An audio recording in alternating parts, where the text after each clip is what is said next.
જો ભગવાન કેવા દયાળુ છે એની કથા છે.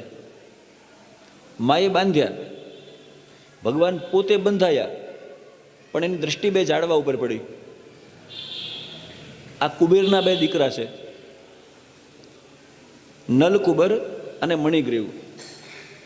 નારદજીના શાપથી એ ઝાડવે બંધાયા છે, ઝાડવાનું રૂપ પામ્યા છે. કથા લાંબી છે, પણ બંને મદિરા પી અને ગંગાજીમાં માનસરોવરમાં વગર વસ્ત્રે સ્નાન કરતા, અપ્સરાઓની સાથે રમણ કરતા.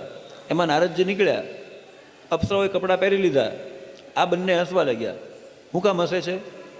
એક તો કુબેરના દીકરા એટલે બહુ રૂપિયાવાળાના, બીજા પીધેલા છે, અને ત્રીજા યક્ષો છે. આ અભિમાન છે. નારદજીએ કીધું કે તમને શરમ નથી, તમે ઝાડવાની જેમ આમ નામ ઊભા રહ્યા, જાઓ બે ઝાડવા થઈ જાઓ.